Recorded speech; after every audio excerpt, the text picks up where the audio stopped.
আজকের দিনটা হচ্ছে 22শে নভেম্বর। আমি জানি না এই দিনে পৃথিবীতে খুব বড় কারো জন্ম হয়েছে কিনা, খুব বড় কোনো ঘটনা ঘটছে কিনা। নিশ্চয়ই খুঁজলে পাওয়া যাবে যে 22শে নভেম্বরেও খুব বড় কিছু ঘটছে পৃথিবীতে। কিন্তু আমার কাছে যদি বলেন, 22শে নভেম্বর তারিখটা হচ্ছে আমার কাছে একটা ডে অফ রিডেমশন। এই দিনটাতে আসলে আমি আমাকে নতুন করে চিনছিলাম। আমার যে পৃথিবীর প্রতি যে বিশ্বাস, এই বিশ্বাসটা ফিরে আসা শুরু করছিল আজকের দিন থেকে। শুধু আমার না, আমার ধারণা দুনিয়ার যত আর্জেন্টাইন ভক্ত আছেন তাদের সবার আসলে নতুন করে একটা জন্ম হয়েছিল এই দিনটাতে।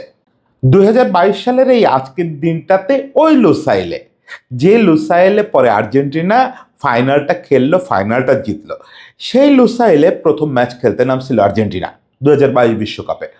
এবং প্রথম ম্যাচে সৌদি আরবের কাছে 2-1 গোলে হেরে শুরু করছিল বিশ্বকাপ অভিযান। সেটা আমাদের জন্য একটা ডিজাস্টার ছিল। আমরা যারা আর্জেন্টিনা ভক্ত তাদের জন্য একটা ডিজাস্টার ছিল, আর্জেন্টিনার জন্য একটা ডিজাস্টার ছিল। যে দলটা 36 ম্যাচ অপরাজিত থেকে একটা কোপা জিতে বিশ্বকাপে আসছে, রেড হট ফেভারিট হিসাবে আসছে, সেই দলটা প্রথম ম্যাচে একেবারে আন্ডারডগ বললেও কম বলা হয়, মানে আউটসাইডার সৌদি আরবিয়ার বিপক্ষে হেরে গেল। হেরে যাওয়ার পরে আসলে কার্যত আমার ক্ষেত্রে যেটা হয়েছিল যে আমি একটা ভয়াবহ টানাপোড়েনের ভিতর দিয়ে যাচ্ছিলাম গত কয়েক বছর, এখনো যাচ্ছি। সেই জায়গাটায় আমার কাছে মনে হয়েছিল এই পৃথিবীর এটাই শেষ দিন, এই পৃথিবীর এটাই শেষ দিন, আর পৃথিবীতে সামনে কিছু নাই। সেই জায়গা থেকে দুটো মানুষের দুটো কথা। একটা হচ্ছে সৌদি আরবের কোচ, উনি বলছিলেন যে এটা আর্জেন্টিনা, এই দলটা 36 ম্যাচ অপরাজিত থেকে এখানে আসে, এই দলটা এখান থেকে ফিরে বিশ্বকাপও জিততে পারে। আরেকটা হচ্ছে লিওনেল মেসি বলছিলেন যে আমাদের উপরে বিশ্বাস রাখেন, আমরা আমাদের স্ট্যান্ডার্ড ফল করব না, স্ট্যান্ডার্ড থেকে নামবো না। দুটো কথাই সম্ভবত আমরা কেউ আস্থা রাখি নাই, দুটো কথাকেই আমরা সম্ভবত উড়াই দিছিলাম। কিন্তু তারা দুইজন এই 22 নভেম্বর যে একটা রিডেমশন প্রসেস শুরু হয়েছিল, সেইটার পরিণতিতে তারা দুজন দুনিয়ার সবচেয়ে বড় সত্যি বলে প্রমাণিত হয়েছে। তো এই পুরো ব্যাপারটা তো আপনারা জানেন, এই প্রসেসের ভিতর দিয়ে গেছেন, মাত্র কদিন আগের ঘটনা। ঘটনাটা তো নতুন করে বলার কিছু নেই, কিন্তু আমি আমার যে জার্নিটা, এই 22 নভেম্বরের যে জার্নিটা আমার, এটা একটু বলতে চাই। মানে আজকের কন্টেন্টটায় আমি একটু পার্সোনাল আলাপ করতে চাই, একেবারে পার্সোনাল আলাপ করতে চাই। যদি নিতান্ত কারো পার্সোনাল আলাপ শোনার আগ্রহ থাকে, আমি ফুটবলীয় কথা খুব একটা বলবো না, তাহলে আজকের কন্টেন্টে স্বাগত। আমি একটু পার্সোনালি যে আমার মানসিক উত্থান পতনের সঙ্গে এই ম্যাচটার কি সম্পর্ক, সেটা একটু বলতে চাই। আমি কার্যত 2017-18 পর থেকে স্পোর্টস থেকে এক ধরনের ডিটাচড হওয়া শুরু করছি। মানে স্পোর্টসের সঙ্গে বা জীবনের অনেক কিছুর সঙ্গে, যেহেতু স্পোর্টস নিয়ে কথা বলতেছি, স্পোর্টসেরটাই বলি, জীবনের অনেক কিছুর সঙ্গে, ফিল্ম বলেন, মিউজিক বলেন, আমার জীবনে যেগুলো খুব গুরুত্বপূর্ণ, এবং ফ্রেন্ডশিপ, এইগুলো থেকে আমি ডিটাচড হওয়া শুরু করছি নানা কারণে, নানা সংকটে। সেগুলো মূলত মানসিক সংকটে আমি আস্তে আস্তে ডিটাচড হওয়া শুরু করছি। আমি তখন ছোট্ট একটা কর্পোরেট চাকরি করি, ফলে আমার সঙ্গে দিন দুনিয়ার আর তেমন কোনো চাওয়া পাওয়ার সম্পর্ক নাই, তেমন কোনো চাওয়া পাওয়ার সম্পর্ক নাই। এরকম একটা সময় আমার বন্ধু বান্ধবের মধ্যে যারা আর্জেন্টিনা ভক্ত বা আর্জেন্টিনা বিদ্বেষী, তাদের একটা ধারণা ছিল যে আর্জেন্টিনার এই উড়ন্ত সময়ে দাদা যদি আর্জেন্টিনার বিশ্বকাপ অভিযানটা ফলো করে ঠিক মতো, তাহলে হয়তো এই অবস্থা কাটায় উঠবে। ফলে আমাকে খুব অনুপ্রাণিত করলো আমার ছোট ভাইরা যে এবার বিশ্বকাপে চোখ দেন। আমি আসলে এর আগে প্রায় 2-3 বছর সেভাবে খেলাই ফলো করি না। যতদিন স্পোর্টসে ছিলাম, 2020 পর্যন্ত স্পোর্টসে কাজ করছি, ওই চোখ বুঝে কাজ করার মতো, সামনে যেটা আসছে ওটা লিখে দিছি, তখন তো লিখতাম, ওটা লিখে দিছি। এছাড়া আমি ওইভাবে কোনো কিছু ফলো করতাম না। 2018 বিশ্বকাপের পরে আমি আর ওইভাবে কিচ্ছু ফলো করতাম না। আমার যেটা ঘটলো যে যখন নগদে চাকরি করি, কর্পোরেট চাকরি, দিনের বেলায় ছিল খেলাটা, বাংলাদেশ সময় দিনের বেলা, আর্জেন্টিনা ওই একটা ম্যাচে দিনের বেলায় খেলছে, বাংলাদেশের দিনের বেলা, ওদেরও ওখানে দিনের বেলা, কাতারে দিনের বেলা। ও দিনের বেলা খেলাটা দেখতে বসছি অফিসে। আমি খানিকটা শুনে শুনে এই আর্জেন্টিনা টিমটা সম্পর্কে ধারণা হয়েছে। এর মধ্যে 2-3 জন খেলোয়াড় ছাড়া বাকি বেশিরভাগ সম্পর্কে আমার পরিষ্কার কোনো ধারণা নাই। আমি শুনতেছি যে আর্জেন্টিনা নাকি দুর্দান্ত একটা ক্রিয়েটিভ মিডফিল্ড সেট আপ নিয়ে খেলতেছে, তারা নাকি দুর্দান্ত ক্রিয়েটিভ খেলতেছে, তাদের ডিফেন্স নাকি যে কোনো সময় হচ্ছে ভালো, তাদের গোলরক্ষক নাকি অসাধারণ এক গোলরক্ষক। এগুলো কিছুই আমি জানি না, ওই অর্থে আমার কোনো ধারণাই নাই। আমি খেলা দেখতে বসলাম, শুরুটা যেটা হলো ওই 2002 সাল থেকে বলতে পারেন যে এই ফুটবলটাই আর্জেন্টিনার দেখে আসতেছে, যে প্রচুর আক্রমণ করতে থাকবে, প্রচুর আক্রমণ করতে থাকবে। এই জিনিসটা দু একটা ব্যতিক্রম বাদ দিলে 2018 বা মাঝে দু একটা ব্যতিক্রম বাদ দিলে 2002 থেকে আর্জেন্টিনার টেন্ডেন্সি এটাই, যে ছোট দলের বিপক্ষে প্রচুর আক্রমণ করবে, আউটপুট কম আসবে, তারপরে একটা সময় গিয়ে ভেঙে পড়বে। ফলে ওই যে শুরুর যে আক্রমণের পসরা, একের পর এক আক্রমণ হতে থাকলো, এটা আমার খুব একটা মানে মুগ্ধও করে নাই, সারপ্রাইজড হয় নাই। আমি বলছি যে ওকে, এই খেলাটাই যদি খেলে যায় 90 মিনিট ধরে এবং পুরো বিশ্বকাপ জুড়ে, তাহলে কে জানে একটা ট্রফি আসতেও পারে। নাথিং স্পেশাল, সে খেলার মধ্যে খুব বিশেষত্ব নাই। একটা পেনাল্টি হলো ডিপল, একটা ফাউলের শিকার হলো ডিপলই সম্ভবত, আমার কাছে না অত ফেয়ার পেনাল্টিও মনে হয় নাই। তারপরেও মেসি গোল করলো, ওকে, এটা বড় ব্যাপার। মেসি গোল করলো, এই আর চতুর্থ বিশ্বকাপ খেলতে নামছিল এটা মনে হয়, এবং বিশ্বকাপ জয়ের অভিযানে নেতৃত্ব দিচ্ছে, ফলে একটা গোল দিয়ে শুরু হলো, নট ব্যাড। এরপরে আর্জেন্টিনা পরপর 3টা গোল মিস করলো, মিস না ঠিক মানে বল নেটে গেল, অফসাইডের কারণে গোল বাতিল হলো। 3বারই আর্জেন্টাইনরা সেলিব্রেট করলো, ধারাভাষ্যকাররা চিল্লাপাল্লা করলো যে আর্জেন্টিনা লিড বাড়ায় নিল, অমুক তমুক, একটা লিওনেল মেসি, 2টো লাউতারো মার্টিনেজ। এবং এই 3টা মিস দেখে আমি একটা নতুন সংখ্যা টের পেলাম, সেটা হচ্ছে যে 3টা যে অফসাইড হলো, 3টা গোল যে অফসাইডে বাতিল হলো, 3টাই আসলে বাতিল হলো হাইল্যান্ড ডিফেন্সে ওই যে সূক্ষ্ম অফসাইড, একেবারে ভারে গিয়ে ধরা পড়লো। 3টাই কিন্তু গোল ডিক্লেয়ার হওয়ার পরে ভার থেকে বাতিল হলো, এবং কোনোটায় দেখা গেল লাউতারোর শুধু হাতটা অফসাইডে, কোনোটায় দেখা গেল মেসির শুধু জুতোটা অফসাইডে। মানে হাইলাইন ডিফেন্সের জন্য আর্জেন্টিনার প্রস্তুতির ঘাটতিটা পরিষ্কার ফুটে উঠলো। তার মানে সৌদি আরব যদি হাইলাইন ডিফেন্স করে 3টা গোল বাতিল করাইতে পারে, এবং ফার্স্ট হাফে 6টা অফসাইড হলো, ওটা সম্ভবত বিশ্বকাপের রেকর্ড ছিল কোনো একটা ম্যাচে সবচেয়ে বেশি অফসাইড হওয়ার। পরে সেই সংখ্যাটা 10-এ গিয়ে ঠেকছিল পুরো ম্যাচে। পুরো ম্যাচে আর্জেন্টিনা 10টা অফসাইডের শিকার হচ্ছিল, সবগুলো ওই হাইল্যান্ড ডিফেন্স ট্রাপে আটকায় গেছে। এখন এইটা আমার একটা নতুন দুশ্চিন্তা তৈরি করলো যে সৌদি আরবের বিপক্ষে আজকে হয়তো জিতে যাবে, কিন্তু এই যদি হয় অবস্থা, তাহলে ইউরোপিয়ান কোনো দলের বিপক্ষে তো জেতা সম্ভব না। কারণ ইউরোপিয়ান দলগুলো তখন হাইলাইন ডিফেন্সে মাস্টারি করা শুরু করছে, সর্বোচ্চ পর্যায়ের মাস্টারি করতেছে। এই যে পরে আপনারা দেখছেন যে হ্যান্সি ফ্লিক বায়ার্ন থেকে এসে কোন লেভেলের মাস্টারি বার্সেলোনা দিয়েই করছে, বা বায়ার্নে তো করছেই, বার্সেলোনা দিয়েই করছে। ওই জিনিসটা তো ন্যাশনাল টিমগুলো করবে। এই আর্জেন্টিনা তার মানে ইউরোপের দলের এগেনস্টে দাঁড়াইতেই পারবে না, একটা গোলও করতে পারবে না, প্রত্যেকটা অফসাইড ট্র্যাপে পড়বে। তবে এই দুশ্চিন্তা করার জন্য আমি খুব বেশি সময় পাইলাম না। আমি কেন, পৃথিবীর কেউই দুশ্চিন্তা করার বেশি সময় পান নাই, কারণ ফার্স্ট হাফ শেষ হলো, সেকেন্ড হাফ শুরু হতে না হতে 5 মিনিটের মধ্যে সৌদি আরব 2টো গোল করলো, এবং আমি মোটামুটি মানে স্তম্ভিত বললে কম বলা হয়। আপনারা সবাই স্তম্ভিত হয়েছেন, আমার স্তম্ভিত হওয়াটা একটু বেশি কেন, আমি তো অনেক কিছু শুনে বসছি, কিছু দেখে তো বসি নাই। আমি শুনে বসছি যে লিওনেল মেসি বলছে যে এই রোমেরো হচ্ছে বর্তমান সময়ের সেরা সিবি। এখন সেই রোমেরোর একদম বোকা বানায় সৌদি একজন স্ট্রাইকার গোল করে ফেললো। আমি শুনে আসছি পুরো পৃথিবী বলতেছে যে এমি মার্টিনেজ এই মুহূর্তে সেরা কিপার। সেই এমি মার্টিনেজ বক্সের বাইরের শটে একদম বিটেন হয়ে গেল, মানে বলের ধারে কাছেও যেতে পারলো না। 5 মিনিটের ব্যবধানে 2টো গোল হয়ে গেল। মানে কি, আমি কাদের কথা শুনছি, কি শুনছি? এর পরের সময়টুকু জুড়ে আর্জেন্টিনার এলোমেলো ফুটবল। সেই এলোমেলো ফুটবলটা কেমন? আর্জেন্টিনার যদি আপনার হাইল্যান্ড ডিফেন্স ব্রেক করে এই 2 গোলের লিডকে, 1 গোলের লিড আর কি 2-1 পিছিয়ে আছে, এইটাকে অপসারণ করে জয় পেতে হয়, তাহলে তো মিডফিল্ড থেকে অনেক ক্রিয়েটিভিটি দেখাইতে হবে। কোথায় কিসের ক্রিয়েটিভিটি? ডিপলের পরে আমি খুব ভক্ত হয়েছি, কিন্তু ডিপল আর পারেদেস মাঝ মাঠে 2টো ছেলে আমি দেখলাম যে শক্তি প্রদর্শন করে বেড়াচ্ছে, এর ওর সঙ্গে মারামারি করার চেষ্টা করতেছে। সৌদি আরবের ওরাও ফিজিক্যাল খেলতেছে, এরা দুজনও ফিজিক্যাল খেলতেছে। আমি এই জিনিস আমার বাপের জন্মে আর্জেন্টিনায় দেখি নাই, যে আর্জেন্টিনার মিডফিল্ডে 2টা ফিজিক্যাল মিডফিল্ডার খেলতেছে, যারা 2জন কিনা মারামারিতে ব্যস্ত। যে মিডফিল্ডে চিরকাল খেলতে দেখে আসছি পাবলো আইমার, রিকলমে, আয়েলা, ম্যারাডোনা, এদেরকে, কত সফট, কত ক্রিয়েটিভ। সেই মিডফিল্ডে দুইটা এরকম ফিজিক্যাল খেলোয়াড়। আবার ও পাশ থেকে মানে এক উইং থেকে ডিমারিয়া তবু কিছু অ্যাটাক তুলতেছে, ক্রস করতেছে, সেগুলো লাউতারো তার ধারে কাছেও যেতে পারে না। আমি অবাক হয়ে ভাবতেছি যে এর ওরে জিজ্ঞেস করি যে এই ছেলেই কি 36 ম্যাচ স্ট্রাইকার হিসেবে খেলছে?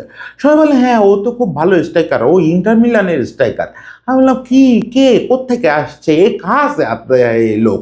এই একটা বলও রিসিভ করতে পারে না। ডিমারিয়া সমানে ক্রস করতেছে, ও বলই রিসিভ করতে পারে না। আর এই পাশে একজন খেলতেছে পাপ্পু গোমেজ, সে বল নিয়ে উঠতেই পারে না, সে ওই সৌদি ফিজিক্যাল ডিফেন্সের কাছে বারবার আটকে যায়। মানে সামনে মেসি আর ডিমারিয়া বিচ্ছিন্ন দুটো দ্বীপের মতো দুজন খেলতেছে, এছাড়া আর কেউ খেলে না, বারবার ওই অ্যাটাক হচ্ছে। এখন আমি বুঝে ফেলছি যে কি হইতে যাচ্ছে। ওই যে 2002 বলি কেন, খেলা তো দেখা শুরু করছি সিরিয়াসলি 90 থেকে, কিন্তু 2002-এর টিমটা ছিল সবচেয়ে বিউটিফুল টিম। এর আগে সবচেয়ে বেশি হাইপ নিয়ে বিশ্বকাপ খেলতে গেছিল আর্জেন্টিনার 2002-এর টিমটা। ওই টিমটা ফার্স্ট রাউন্ড থেকে বাদ পড়ছিল, এবং ওই জায়গার যে ঘটনাগুলো সব রিপিট হচ্ছে। যে ওই যে অর্থহীন অ্যাটাক, অফসাইডে ট্রাপে পড়া, ফিজিক্যাল খেলার চেষ্টা করা কিছু না পেরে, হতাশা, বারবার অ্যাটাক, কোনো বল পোস্টে যাচ্ছে না, সৌদি গোলকিপার কয়েকটা শট ঠেকায় দিল। মানে আমার মনে হচ্ছে দেজাবু এই দৃশ্যগুলো আমি দেখছি, বহুবার দেখছি আর্জেন্টিনার কাছ থেকে, বহুবার দেখছি। এবং এর পরিণতিও আমি জানি, ফার্স্ট রাউন্ড থেকে বাদ। এর পরিণতি হচ্ছে ফার্স্ট রাউন্ড থেকে বাদ। এত হাইপ, এই 36 ম্যাচের গল্প, সেরা সেন্ট্রাল ডিফেন্ডার, ক্রিয়েটিভ মিডফিল্ডার, সেরা গোলকিপার, দারুণ স্ট্রাইকার, সব মিথ্যে, সব মিথ্যে। আসলেই তাই, একদম মিথ্যে হয়ে গেল। আর্জেন্টিনা ম্যাচ হেরে গেল। লিওনেল স্কালোনির দিকে একবার ক্যামেরা ধরলো, আমি খুব বিরক্তি ভরে তাকাইলাম যে এই সেই লোক যারে কিনা এত প্রশংসা করা হচ্ছে, খুব কুশলী, খুব কুশলী। এই তার মিডফিল্ড, এই তার ডিফেন্স, এই তার কিপার, এই তার স্ট্রাইকার। এই দলে তো সেই মেসি ছাড়া কিছু নাই, মেসি ডিমারিয়া ছাড়া কিছু নাই। কোথাকার রোমেরো কি ডিফেন্স করে, কোথাকার এমিলিয়ানো মার্টিনেজ? ওই লোকটা দেখলাম শূন্য দৃষ্টিতে তাকায় আছে। মানে সেও সম্ভবত বিশ্বাস করতে পারতেছে না যে তাহলে কি সব মিথ্যে, আসলেই সব মিথ্যে। না, দুইটা লোক এটার প্রতিবাদ করছিল। সে প্রতিবাদটা অবশ্য টের পাইছিলাম ফুটপাতে বসে। মানে আমি ওই যে বললাম যে কর্পোরেট চাকরি করি, আমাদের সেকশনে বসে টিভিতে খেলা দেখতেছি। খেলা শেষ হলো। আপনারা যারা কর্পোরেটে চাকরি করেন বা করছেন তারা জানেন যে কর্পোরেটে অনেক নিয়ম কানুন মেনে চলতে হয়, যে কোনো চাকরিতে অনেক নিয়ম কানুন মেনে চলতে হয়। আপনার অফিস টাইম শেষ হওয়ার পরে প্রপারলি বসরে জানায় আপনি অফিস লিভ করবেন। আমি আর ওইগুলো ধার ধারি নাই। ম্যাচের রেজাল্ট হয়ে গেছে, আমার ব্যাগ ট্যাগ সব অফিসে পড়েছিল।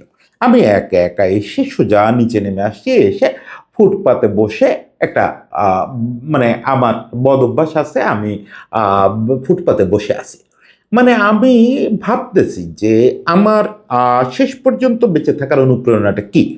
আপনাদের কাছে মনে হতে পারে যে এই যে এর আগেও আমি বিভিন্ন সময় বলছি যে আর্জেন্টিনার বিশ্বকাপ জয়টা আমার বেঁচে থাকার জন্য একটা কারণ। এইগুলোর অতিকথন মনে হতে পারে। আমার তখনকার মেন্টাল স্টেট বা পরবর্তী মেন্টাল স্টেট পুরোটা এই জাতীয় কন্টেন্টে তো বোঝায় বলা কঠিন। তবে এটুকু বলতে পারি যে আমার তখন একটা ভয়াবহ একটা ট্রান্সফরমেশনের একটা ফেজ। দেখেন, আমি একটা জীবন প্রচণ্ড বাউন্ডুলেপানা, খ্যাপামি, বিশৃঙ্খলা এগুলো করে এই জায়গাটায় আসছি।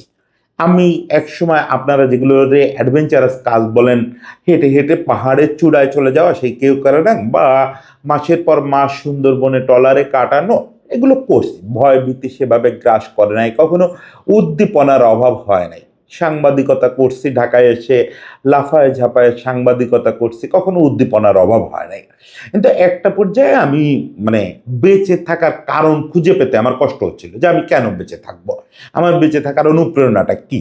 সেই জায়গাটায় আমি জীবন থেকে অনেক বিচ্ছিন্ন হয়ে যাচ্ছিলাম, যেটা আগেও বলছি যে আমি খেলা থেকে বিচ্ছিন্ন, আমার বন্ধু বান্ধবের কাছ থেকে বিচ্ছিন্ন, আমার ফ্রেন্ড লিস্ট কমতে কমতে অল্প 2-3টা এসে দাঁড়াচ্ছে, এবং তারাও মূলত ছোট ভাই। আমার যারা বন্ধু বান্ধব ছিল ঢাকায় দীর্ঘকালে, তাদের কারোর সঙ্গে তেমন যোগাযোগ নাই। তাদের কাছে আমি নানা রকম অপরাধী। আমার পরিবারের কাছে আমি নানা রকম অপরাধী। মানে আমার প্রতিটা মিনিট কাটে হচ্ছে লাইফ নিয়ে রিথিঙ্ক করতে, যে আমি ঠিক কেন আসি। এবং আমি প্রচণ্ড ভীতু, আমি প্রচণ্ড সংকুচিত একটা জীবনযাপন করি। আমি আর কেউ ক্যানাডান তো দূরে থাক, আমি একতলা হেঁটে ওঠার স্বপ্নও দেখি না। এই সময়ে হতে পারতো যে খেলাধুলাটা আমার জীবনের শেষ আশ্রয়, যেহেতু খেলাধুলার মধ্যেই আছি। কিন্তু ক্রিকেটটা আমাকে খুব বোর করে ফেললো। এক তো বাংলাদেশের খেলা, 2 নম্বর হচ্ছে রোজ সামনে ক্রিকেট দেখি, ওটা নিয়ে লিখতে হয়। মানে রোজ আপনি মিষ্টি খেতে থাকলেও তো ওটা আর ভাল লাগবে না, রোজ দুনিয়ার সবচেয়ে ভালো খাবার হলেও ভাল লাগবে না। ফলে ক্রিকেটটা গেল। আর্জেন্টিনা ফুটবল বলতে আমি তো আপনাদের মতো ভালো ফুটবল ফলোয়ার না, যে আমি ইউরোপিয়ান ফুটবলে মজা পেয়ে ওই উদ্দীপনা আমাকে ডোপামিন সিক্রিয়েশন করাবে, আমি ওটা দিয়ে অনুপ্রেরণা পাবো না। আমি তো ইউরোপিয়ান ফুটবল ফলো করি না। থাকে অবশিষ্ট তো শুধু আর্জেন্টিনা। ইনফ্যাক্ট ওই মুহূর্তে সবাই মিলে আমাকে বোঝালো যে আর্জেন্টিনা আপনাকে এবার কিছু জিতে দিবে। কিন্তু আমি ফুটপাতে বসে তখন ভাবতেছি যে কি, মানে কেন বেঁচে আছি, ওই ভাবতেছি, ফেসবুকে স্ক্রল করতেছি। তখন প্রথমে চোখের সামনে আসলো সৌদি কোচ হার্বে রেনাল্ড, ওনার একটা কথা। উনি পোস্ট ম্যাচ বলছেন, ততক্ষণে যে কার্ড বানায় লোকজন পোস্ট করা শুরু করছে। উনি পোস্ট ম্যাচে কথা বলছেন, সেখানে বলছেন যে এই এক ম্যাচ দিয়ে আর্জেন্টিনারে জাজ করার সুযোগ নাই। তারা বিশ্বসেরা টিম নিয়ে এখানে আসছে, একটা দুর্ঘটনার হয়তো তারা শিকার হচ্ছে। আমি বিশ্বাস করি আর্জেন্টিনা এখান থেকে ঘুরে দাঁড়াবে এবং বিশ্বকাপ জিতে ফিরবে। আমার কাছে খুব সান্ত্বনা মনে হলো এবং খুব বিরক্তিকর মনে হলো যে তুমি কোথাকার কোন কোচ, তোমার নামই জানি না, তুমি আর্জেন্টিনারে সান্ত্বনা দাও। আজকে দিন কোথায় পড়ছে যে তোমার মতো মানুষের কাছ থেকে সান্ত্বনা পাইতে হয়। আমি তো পরে কতবার মনে মনে ওনার কাছে ক্ষমা চাইছি যে আপনি ঠিক বুঝছিলেন, আপনি আসলে জ্ঞানী, আমরা হচ্ছে মূর্খের দল। আর একটু পরে দেখি লিওনেল মেসি বলছে, সেটাও একটা কার্ড পোস্ট করছে কে বা কারা, সেখানে দেখলাম যে আমি সমর্থকদের কাছে শুধু চাই যে আপনারা আমাদের উপরে আস্থা হারান না, আমরা আপনাদের ডোবাবো না, আমরা এই স্ট্যান্ডার্ড নামতে দিব না। ফালতু ফালতু ফালতু। আমার মনে হলো একটা ফালতু কথা, এই কথাই তো শুনে আসতেছি তোমার মুখ থেকে ভাই 2006 সাল থেকে, অ্যাটলিস্ট 2010 সাল থেকে। এই আশ্বাস, এই আশ্বাস, হয়তো সরাসরি এরকম আশ্বাস আগে কখনো মেসির মুখ থেকে শুনি নাই, কিন্তু কোনো না কোনো আর্জেন্টাইন শুনেছে এই গল্প। এই গল্প শুনতে শুনতে তো এখানে আসছি, আর কত রে ভাই, আর তো নেওয়া যায় না। আমি ভাবলাম যে একটা ফালতু আশ্বাস দিল, কিন্তু আমি জানি না যে পৃথিবীর সবচেয়ে বড় প্রতিশ্রুতিটা ওই দিন লিওনেল আন্দ্রেস মেসি সারা পৃথিবীর কাছে দিল। সবচেয়ে বড় কথা দিল যে আমি আপনাদের ডুবাবো না।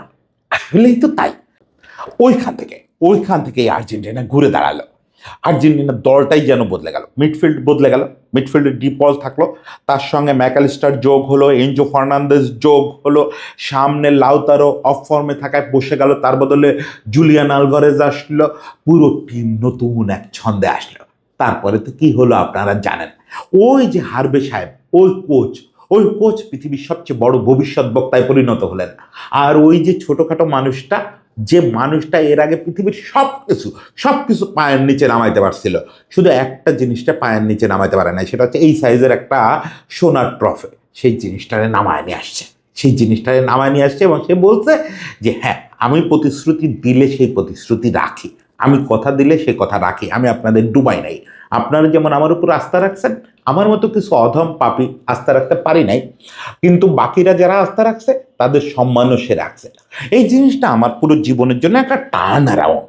আমি এখনো মানে খুব সেলফ কনফিডেন্স হয়ে গেছি, বা খুব সেই তারুণ্যের উদ্দীপনায় ফিরে গেছি, এটা কোনোভাবেই বলা যাবে না। প্রতিনিয়ত কনফিউজড থাকি, প্রতিনিয়ত রিথিঙ্ক করি, কেন কেন কেন নিজেকে জিজ্ঞেস করতে থাকি। তার মধ্যে আর্জেন্টিনার এই ট্রফি জয়টা আসলে আমার জন্য একটা অ্যান্সার। যখনই আমি কিছু খুঁজে না পাই যে আবার বোধহয় আমার সব শেষ হয়ে যাচ্ছে, আমি আবার একটা ধাক্কা খাইলাম, তখনই আমার মনে হয় কেন ওই যে 22 নভেম্বর 2022 সালেও তো একটা ধাক্কা খাইছিলাম, ওইখান থেকে তো একজন লিওনেল মেসি আমারে বাঁচায় দিছে। আবার যখনই আমি কোনো ছোট বড় ধাক্কা খাই, পারিবারিক ধাক্কা খাই, পেশাগত ধাক্কা খাই, আপনারা জানেন আমি একটা নতুন প্রতিষ্ঠান তৈরি করতেছি, একটা ধাক্কার মধ্যে তো যেতে হয়। সবারই একটা নতুন প্রতিষ্ঠান নিয়ে, নতুন কিছু নিয়ে পথ চলতে গেলে ধাক্কা খেতে হয়। চাকরি বাকরি করি না, পেরে উঠি না, এখন নিজে নিজে চলার চেষ্টা করি, ধাক্কা তো আসেই। প্রতিটা ধাক্কার বেলায় আমি ভাবি কেউ না কেউ আমার জীবনে লিওনেল মেসি হয়ে আসবে, কেউ না কেউ বলবে যে আস্থা রাখেন। এবং সেই জিনিসটা এবং সেই জিনিসটা ইদানিং খুব ঘটে, জানেন, ইদানিং খুব ঘটে। এই যে ধরেন সম্প্রতি আমার একটা বাসায় কম্পিউটার নাই বলে একটা পোস্ট দিছিলাম ইউটিউব, ফেসবুক ২ জায়গাতেই। তো আপনারা বিশ্বাস করেন আমার কম্পিউটার কেনা থেকে শুরু করে আমার শ্যুট করার মতো ভালো একটা মোবাইলও যাতে হয়, অনেকে মিলে সেই ব্যবস্থা করছেন। অনেকে মিলে সেই ব্যবস্থা করছেন। কেউ এটা দিচ্ছেন, কেউ ওটা দিচ্ছেন। শেষ পর্যন্ত অনেক কিছু হয়ে গেছে। মানে ওনরাই তো লিওনেল মেসি আমার জীবনে। ওনরাই তো লিওনেল মেসি। ওনরাই তো একেকটা ধাক্কা আসে আর এই লোকগুলো হাত উঁচু করে বলে যে, "আস্থা হারান না। আমি আছি। আমি ডুবাবো না।" বরং আমি আসলে বারবার সবাইকে ডুবাই। যারা আমার উপর আস্থা রাখে তাদের ডুবাই। যাই হোক, সেসব ব্যক্তিগত মানে অনেক বেশি ব্যক্তিগত আলাপ করে ফেললাম। আমি জানি যে এ পর্যন্ত খুব বেশি লোক আসবেন না। যদি কেউ এসে থাকেন তাহলে জানবেন যে আপনারা আমার লিওনেল মেসি। আপনারা আমার লিওনেল মেসি, আপনাদের কারণে আমি টিকে আছি, বেঁচে আছি। এইজন্যই ২২শে নভেম্বরটা আমি ভুলতে পারবো না। আপনারা সবাই ভালো থাকবেন। আমার প্রতি ওই দোয়া আশীর্বাদটা রাখবেন যেন অত্যন্ত অদম হয়েও আপনাদের এই করুণাটা সবসময়, আপনাদের আশীর্বাদের হাতটা আমার মাথায় থাকে। এইটা প্রার্থনা করি। সবাই ভালো থাকবেন।